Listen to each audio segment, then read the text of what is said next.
Hello student, स्वागत है आपका आईसीटी वर्चुअल क्लासेस में। मैं हूं कविता, आपकी साइंस टीचर। उम्मीद करती हूं आप सभी अच्छे होंगे और स्वस्थ होंगे। क्लास हम यहां पे रिवाइज कर रहे थे अपना चैप्टर का नाम है रेस्पिरेशन इन ऑर्गेनिज्म, यानी कि जीवों में श्वसन। तो ऑलमोस्ट आपने टॉपिक्स यहाँ पे कवर कर लिए हैं, चैप्टर आपने यहाँ पे पूरा पढ़ लिया है। कुछ एक हमारे टॉपिक रह जाते हैं जो आज यहाँ पे कवर हो जाएंगे। तो रिवीजन हमारा चल रहा है, थोड़ा सा जल्दी से हमने यहाँ पे चैप्टर को रिवाइज किया है। अब आपको क्या करना है, इस चैप्टर के क्वेश्चन आंसर्स डिस्कस करने हैं। ठीक है, कुछ आपकी बुक्स के पीछे दिए गए होंगे, चैप्टर के पीछे जो क्वेश्चन आपके रहते हैं, तो चैप्टर के पीछे कुछ क्वेश्चंस होंगे, वो आपको पढ़ने हैं। और यहाँ पर भी आपको कुछ एक्स्ट्रा क्वेश्चंस करवाए जाएंगे जिसमें मल्टीपल चॉइस क्वेश्चन होंगे, यानी कि बहुविकल्पी प्रश्न हम देखेंगे। सत्य असत्य यहाँ पर है, रिक्त स्थानों की पूर्ति होती है और क्वेश्चन आंसर जो आपके पास आते हैं। तो जितने भी क्वेश्चंस आपके बनते हैं वो यहाँ पे हम कवर करेंगे। क्योंकि आपने सेकेंड टाइम चैप्टर पढ़ लिया है, तो अब आप यहाँ पर अच्छे से चैप्टर को पढ़ के आएंगे, नोट्स को आप प्रॉपर यहाँ पर रिवाइज करते रहेंगे। तो आइए चलते हैं स्मार्ट बोर्ड की तरफ और अपना चैप्टर जो है वो कंप्लीट करते हैं। चलो सबसे पहले रिवाइज कर लेंगे, एक एक करके चीज़ों को समझना है। तो हमने बात की थी कि हम यहाँ पे हमारे शरीर में बहुत सारी क्रियाएं चलती रहती हैं, जैसे कि हमने कहा पाचन होता है, जैसे कि हमने कहा परिवहन होता है, जैसे कि हमने कहा यहाँ पे उत्सर्जन होता है। ऐसे ही एक और प्रोसेस होती है, एक और प्रक्रिया होती है जिसका नाम है रेस्पिरेशन या श्वसन। ठीक है, अब क्वेश्चन हमारे पास क्या आता है कि हम श्वसन को क्यों करते हैं, क्या रीज़न है कि हम यहाँ पे सांस लेते हैं। तो उसका आंसर हमारे पास ये आता है, ऊर्जा प्राप्त करने के लिए ग्लूकोज को तोड़ा जाता है और ग्लूकोज को तोड़ने के लिए ऑक्सीजन सहायक होती है, इसलिए ऑक्सीजन को ग्रहण करने के लिए हम श्वसन करते हैं। ठीक है, अब हमारे पास आता है how food helps us in gaining energy, यानी कि भोजन हमें ऊर्जा प्रदान करने में किस प्रकार मदद करता है। तो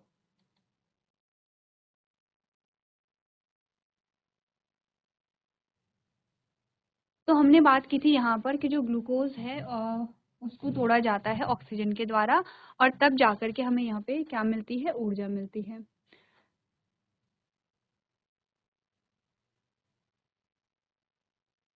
ठीक है, नेक्स्ट हमारे पास आता है व्हाट इज सेलुलर रेस्पिरेशन। तो सेलुलर रेस्पिरेशन को हमने प्रीवियस लेक्चर में पढ़ा था, जब हमने श्वसन को देखा था। श्वसन में हमने कहा कौन कौन से स्टेप्स होते हैं। इससे पहले एक टॉपिक हमारे पास आता है, वो है टाइप्स ऑफ रेस्पिरेशन, यानी कि श्वसन के प्रकार, जिसमें हमने कहा वायवीय श्वसन होता है, ऐसा श्वसन जिसमें ऑक्सीजन की अनिवार्यता होती है, ऑक्सीजन चाहिए होती है, उसको हम क्या कहते हैं, वायवीय श्वसन या एरोबिक रेस्पिरेशन कहते हैं। श्वसन का दूसरा प्रकार होता है अवायवीय श्वसन, यानी कि एनारोबिक रेस्पिरेशन। श्वसन का वह प्रकार या श्वसन का वह तरीका जिसमें ऑक्सीजन की अनिवार्यता नहीं होती है, बिना ऑक्सीजन के भी यहाँ पे ग्लूकोज टूट जाता है, उसको अवायवीय श्वसन हम यहाँ पर कहते हैं। ठीक है,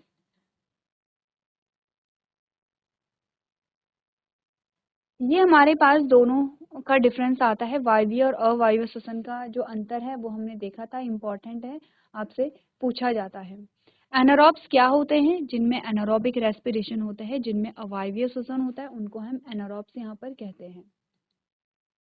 ठीक है, एग्जाम्पल क्या है, एग्जाम्पल हमारे पास ईस्ट का आता है। आपने कहा जब ईस्ट जो है वो ऑक्सीजन की अनुपस्थिति में ग्लूकोज को तोड़ेगा तो इसे क्या मिलेगी, ऊर्जा मिलेगी। साथ ही साथ यहाँ पे बनता क्या है, कार्बन डाइऑक्साइड और एथेनॉल बनता है, जो कि इवेपोरेट हो जाता है। ठीक है,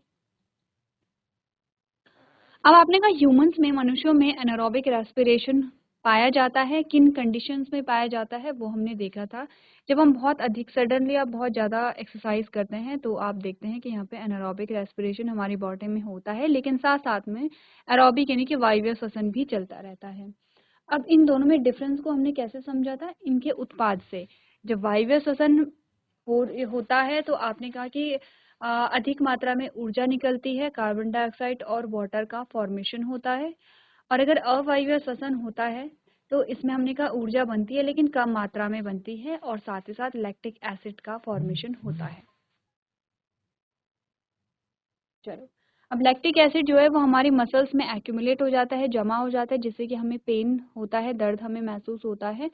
तो इससे निजात पाने के लिए हम यहाँ पे गर्म पानी की सिकाई करते हैं। अब गर्म पानी की सिकाई करके ब्लड सर्कुलेशन अच्छा होता है, जिससे कि हमारी मसल्स में ऑक्सीजन की सप्लाई अच्छी हो जाती है। ऑक्सीजन लैक्टिक एसिड को तोड़ करके कार्बन डाइऑक्साइड और पानी में बदल देता है, जिससे कि और हमारे शरीर से रिमूव हो जाता है, जिससे कि आपको पेन में रिलीफ मिलता है। चलो, हम बात कर रहे थे ब्रीथिंग क्या होती है यहाँ पर, और ब्रीथिंग में हमने कहा कि सांस अंदर लेना और सांस बाहर छोड़ना जो है वही ब्रीथिंग है। जैसे कि आप क्या करते हैं, आप सांस लेते हैं, सांस छोड़ते हैं, वो ब्रीथिंग है। तो हम कह सकते हैं ब्रीथिंग जो है वो दो प्रकार की होती है। पहली है इनहेलेशन यानी कि सांस लेना, दूसरी है एक्सहेलेशन यानी कि सांस छोड़ना। प्रीवियस लेक्चर में ये सारी चीजें हम डिस्कस कर चुके हैं, ठीक है। साथ ही साथ हमने ब्रीथिंग रेट के बारे में भी यहाँ पर बात की थी, यानी कि हमने समझा था श्वसन दर को। अब ब्रीथिंग सेलुलर रेस्पिरेशन आपको बता रखा है। तो देखो, हमने कहा था कि जो श्वसन है, जो रेस्पिरेशन है, वो उसके अलग अलग चरण होते हैं। पहला है ब्रीथिंग, जिसको आप एक्सटर्नल रेस्पिरेशन भी कहते हैं।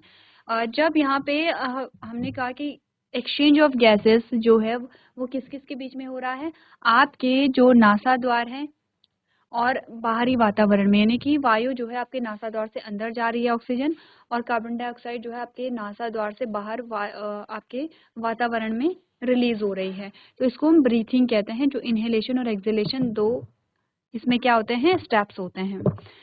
दूसरा आता है यहाँ पे इंटरनल रेस्पिरेशन, जिसमें हमने कहा था कि जो हमारी एल्वेलाई है उससे ऑक्सीजन कहाँ जाती है। देखो, ये तो है आपकी ब्रीथिंग।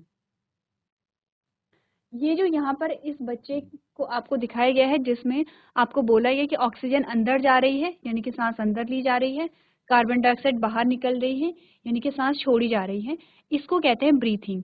ऑक्सीजन को अंदर लेना इनहेलेशन या अंतः श्वसन कहलाता है। कार्बन डाइऑक्साइड को बाहर छोड़ना बाह्य श्वसन या फिर सांस छोड़ना कहलाता है। अब देखो, इंटरनल रेस्पिरेशन क्या होता है। ये इंटरनल रेस्पिरेशन है। ये आपकी एल्वेलाई है जो आपके लंग्स में होती हैं। बहुत सारी एल्वेलाई हैं। एल्वेलाई से जो ऑक्सीजन है वो कहाँ जा रही है, ब्लड में जा रही है, और ब्लड से जो कार्बन डाइऑक्साइड है वो कहाँ जा रहा है, एल्वेलाई में जा रहा है। तो इस प्रकार का जो गैसों का आदान प्रदान है, जो गैसीय आदान प्रदान है, यहाँ पर इसको हम इंटरनल रेस्पिरेशन कहेंगे। तो सेलुलर रेस्पिरेशन क्या होता है, आपने क्या सेल्स में, जैसे कि हमारे जो स्टमक की सेल्स हैं, जैसे कि यहाँ पर हमारे लीवर की सेल है, आपको आमाशय, जैसे कि आपने कहा ये हमारा आमाशय है, ठीक है, हमारा स्टमक है, ये हमारा लिवर है यहाँ पर। अब आपने कहा कि हमारे आमाशय की कोशिकाओं में जब ऑक्सीजन जाती है, ग्लूकोज जाता है, तो ये टूट करके एनर्जी बनाते हैं, CO2 बनती है, ठीक है। और आपने कहा कि ऑक्सीजन हमारी कोशिकाओं में जाती है और कोशिकाओं से बाहर क्या निकलती है, कार्बन डाइऑक्साइड निकलती है। तो ये कोशिकीय श्वसन है। तो तीनों चीजें आपको डायग्रामेटिकली समझा दी गई हैं। क्या होता है यहाँ पर आंतरिक श्वसन, क्या होता है यहाँ पे ब्रीथिंग, क्या होता है यहाँ पे सेलुलर या कोशिकीय श्वसन, ठीक है। क्लियर है इतनी बातें। अब पीछे आओ और इस डायग्राम को ध्यान से समझो।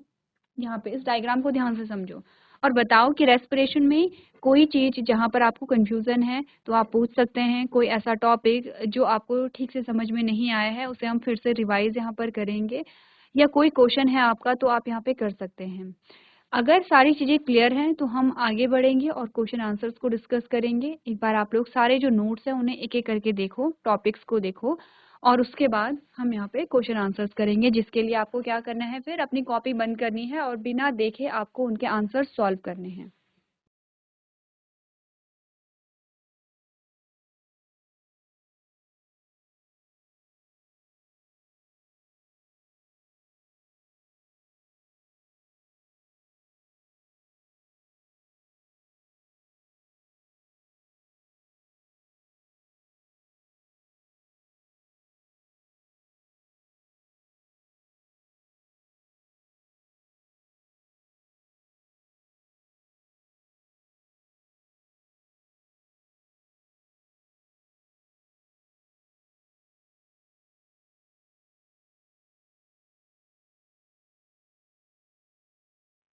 चलो,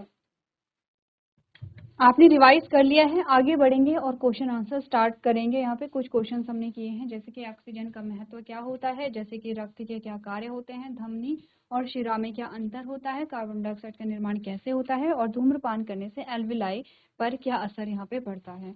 तो ये सारे क्वेश्चन हम कर चुके हैं। आगे बढ़ेंगे और कुछ और क्वेश्चन हम यहाँ पर करेंगे, ठीक है। हम यहाँ पे जो डिस्कस कर रहे हैं वो है multiple choice question.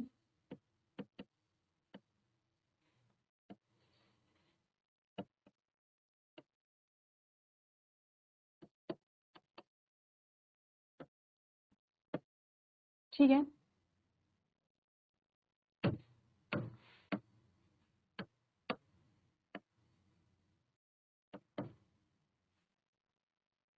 Multiple choice question यानी कि बहुविकल्पीय प्रश्न।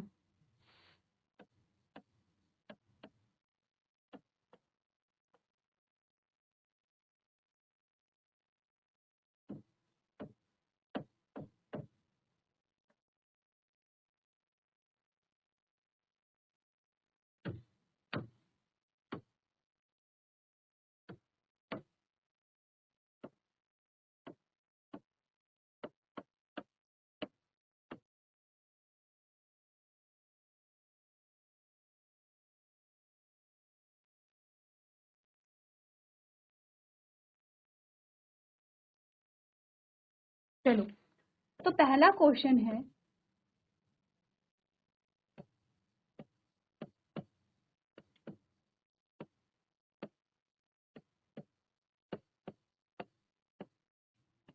ऑक्सीजन की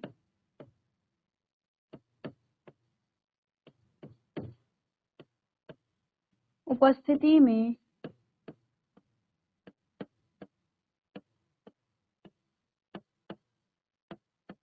होने वाला श्वसन कहलाता है, क्या कहलाता है?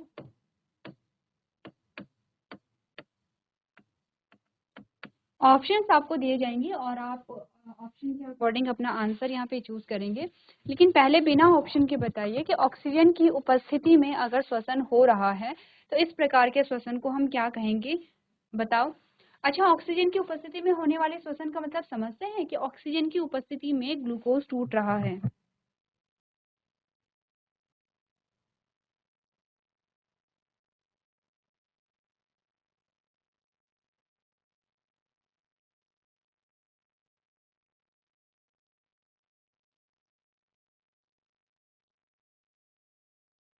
ठीक है, ऑक्सीजन की उपस्थिति में होने वाले श्वसन का मतलब है कि ऑक्सीजन की उपस्थिति में ग्लूकोज टूटेगा और तब जाकर के ऊर्जा यहाँ पे निकलती है।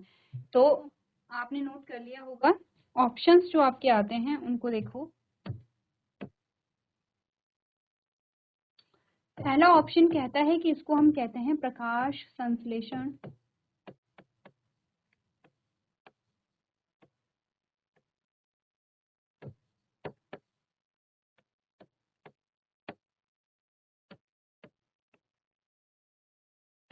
ठीक है, दूसरा जो ऑप्शन है वो कहता है, इसको कहते हैं अवायवीय श्वसन।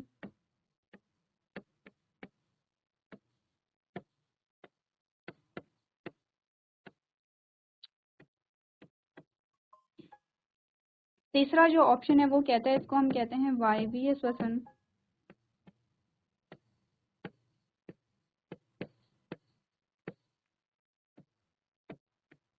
चौथा ऑप्शन है इनमें से कोई भी नहीं, यानी कि जो हमारा आंसर है वो इनमें से कोई भी नहीं है।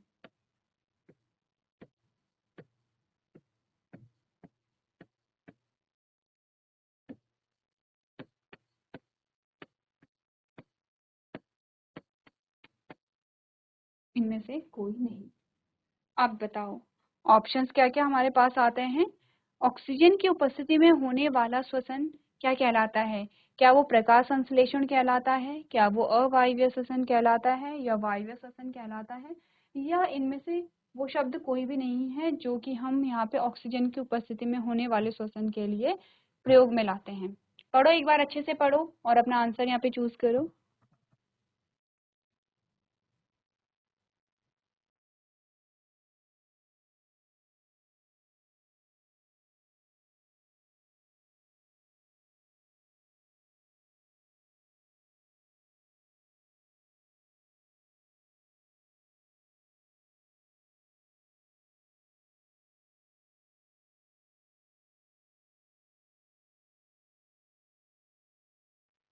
देखो, प्रकाश संश्लेषण जो है, जिसको हम फोटोसिंथेसिस कहते हैं, क्या होता है?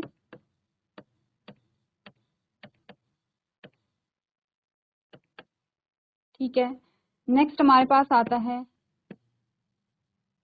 Anaerobic respiration.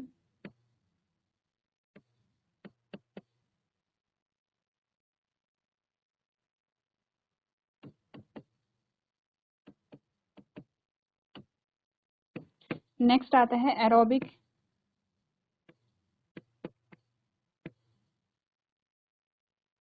रेस्पिरेशन और लास्ट कह रहा है नन ऑफ द अबव।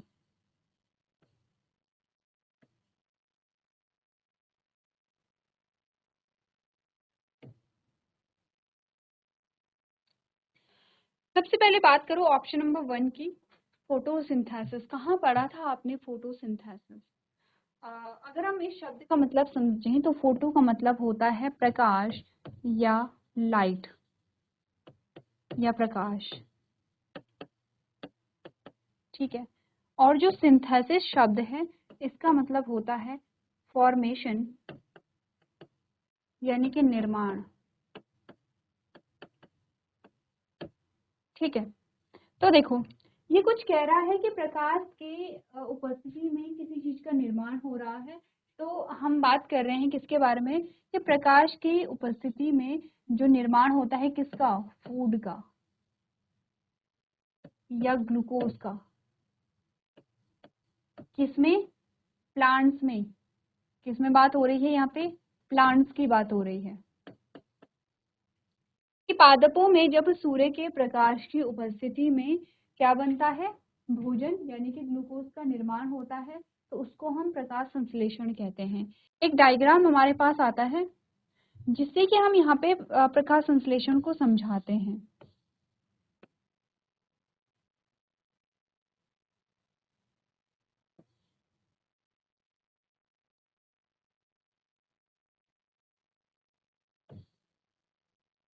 ठीक है,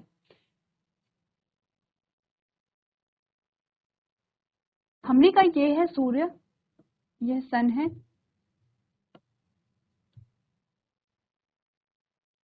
ये यहाँ पे सन है,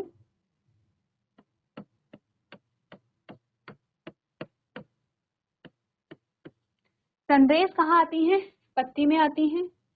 यहाँ क्या आता है, पानी है जो मिट्टी में होता है।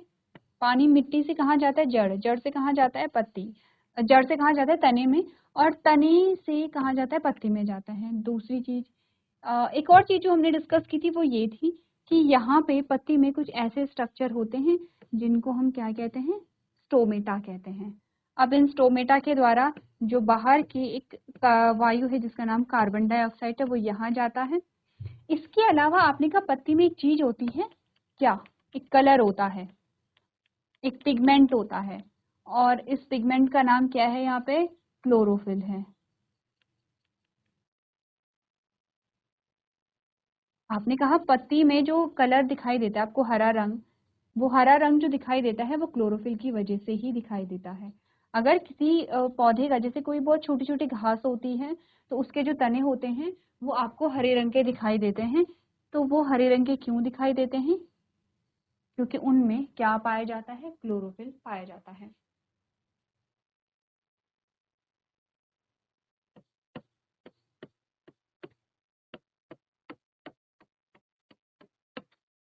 ठीक है, क्या क्या चीजें आ गई है यहाँ पे, एक तो यहाँ पे सनलाइट आ गई है, शॉर्ट में लिख रही हूँ मैं। एक इसमें पानी आ गया है, एक इसमें क्या है, यहाँ पे कार्बन डाइऑक्साइड आ गई है, और एक यहाँ पे क्लोरोफिल है। इन सबको मिला करके, इन सबको मिला करके यहाँ पे बनता है ग्लूकोज, और यहाँ पे बनती है ऑक्सीजन जो कि यहाँ से बाहर निकल जाती है।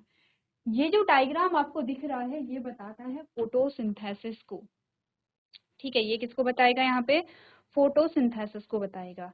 फोटोसिंथेसिस में हमने कहा कि क्या बन रहा है, यहाँ पे ग्लूकोज का निर्माण हो रहा है, ठीक है। और क्वेश्चन हमसे क्या पूछा गया है, क्वेश्चन कह रहा है कि ऑक्सीजन की उपस्थिति में, ऑक्सीजन की उपस्थिति में होने वाला जो श्वसन होता है, इट मीन्स कि श्वसन का मतलब क्या है, break down of glucose, glucose टूट रहा है उसको हम क्या कहते हैं, श्वसन कहते हैं। तो हम ग्लूकोज के टूटने की बात कर रहे हैं, और फोटोसिंथेसिस में क्या है, फोटोसिंथेसिस में तो ग्लूकोज के बनने की बात हो रही है। ठीक है। यहाँ पे तो ग्लूकोज के बनने की बात हो रही है, हमें तो ग्लूकोज को तोड़ने की बात बतानी कि ग्लूकोज जो टूटता है यहाँ पर ऑक्सीजन की उपस्थिति में, उसे हम क्या कहते हैं। तो हमने कहा पहला ऑप्शन तो हमारा नहीं है, पहले ऑप्शन को हम साइड कर देंगे, क्योंकि प्रकाश संश्लेषण क्या करता है। पहली बात तो प्रकाश संश्लेषण जो होता है वो पौधों में होता है, पादपों में होता है, हम तो जंतुओं की बात कर रहे हैं। और दूसरी चीज, प्रकाश संश्लेषण यहाँ पे ग्लूकोज के फॉर्मेशन की बात करता है, हम तो यहाँ पे ग्लूकोज के ब्रेकडाउन की बात कर रहे हैं। रेस्पिरेशन का मतलब है कि ग्लूकोज का ब्रेकडाउन, तो पहला ऑप्शन हमारा गलत होता है। अब आ जाओ दूसरे ऑप्शन पे, जो है अवायवीय श्वसन या एनारोबिक रेस्पिरेशन। वायवीय का मतलब होता है कि वायु की उपस्थिति में होने वाला जो श्वसन है। अ जुड़ जाता है तो आपने कहा कि बिना वायु के उपस्थिति के होने वाला श्वसन। अ का मतलब है विदाउट, बिना वायु के, बिना हवा के। तो बिना हवा के अगर कोई रेस्पिरेशन हो रहा है तो उसे हम अवायवीय श्वसन कहते हैं। स्टेटमेंट क्या कहती है, ऑक्सीजन की उपस्थिति में होने वाला जो श्वसन है वो क्या कहलाता है। तो हमने कहा ऑक्सीजन तो वायु है ना, ऑक्सीजन तो गैस है, ऑक्सीजन क्या है, गैस है। और स्टेटमेंट नंबर 2, जो ऑप्शन नंबर 2 है वो क्या कहता है, अवायवीय श्वसन की बात करें, यानी कि ऐसा श्वसन जिसमें वायु उपस्थित नहीं होती है, जिसमें क्या होती है, वायु उपस्थित नहीं होती है, वायु अनुपस्थित होती है। तो हमने कहा कि हम तो ऐसे रेस्पिरेशन की बात करें जिसमें वायु उपस्थित है, क्योंकि ऑक्सीजन की उपस्थिति का मतलब है कि वायु उपस्थित है, ऑक्सीजन एक वायु है। आपने कहा हमारे ये स्टेटमेंट भी जो है वो गलत होता है। ऑप्शन नंबर थर्ड कहता है कि वायवीय श्वसन, वायवीय के मतलब होता है कि वायु की उपस्थिति में होने वाला जो श्वसन है। ऑक्सीजन क्या है, एक वायु है, और ऑक्सीजन की उपस्थिति में होने वाला श्वसन क्या है, वायु की उपस्थिति में होने वाला श्वसन। तो हमने बोला था कि वायु की उपस्थिति में होने वाले श्वसन को वायवीय श्वसन कहेंगे या नहीं कहेंगे। यस, ऑप्शन नंबर थर्ड हमारा सही आंसर आता है। ठीक है, ठीक है, क्लियर है, इजी है। देखो ऐसे ही आपको ऑप्शंस अपने देखने, एक एक करके समझने हैं, सॉल्व करना है उनको, और तब जाकर के आपके जो टॉपिक हैं वो क्लियर होते हैं। चलो अपने आंसर को आप लोग नोट कर लेंगे।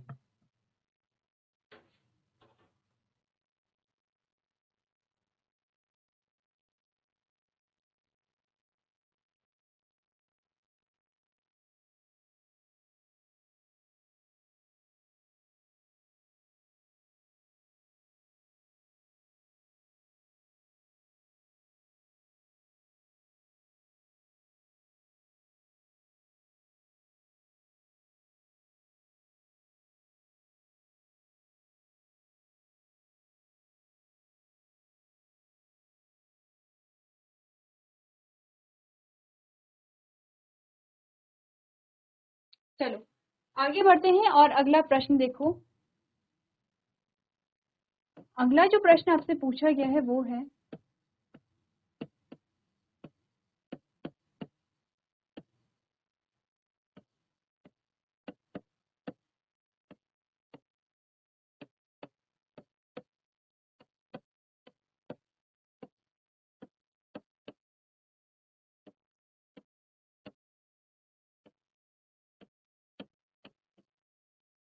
अवायवीय श्वसन के लिए आवश्यक है। क्या आवश्यक है अवायवीय श्वसन के लिए? ऑप्शन देखो। पहला ऑप्शन कहता है कि अवायवीय श्वसन के लिए ऑक्सीजन अनिवार्य है, या ऑक्सीजन आवश्यक है। दूसरा ऑप्शन कहता है कार्बन डाइऑक्साइड जो है वो आवश्यक है।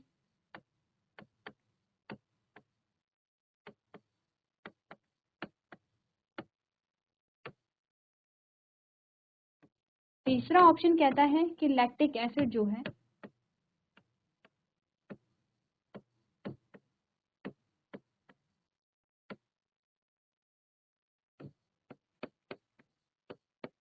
वो आवश्यक है। चौथा कहता है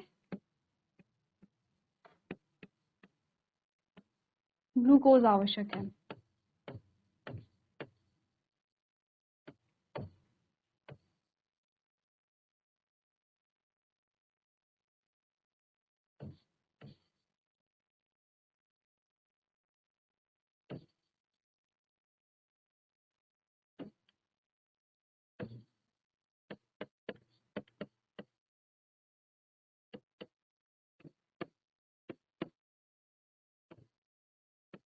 चलो बताओ, एनारोबिक रेस्पिरेशन के लिए क्या इंपॉर्टेंट है? ऑक्सीजन है या कार्बन डाइऑक्साइड है या लैक्टिक एसिड है या फिर ग्लूकोज है?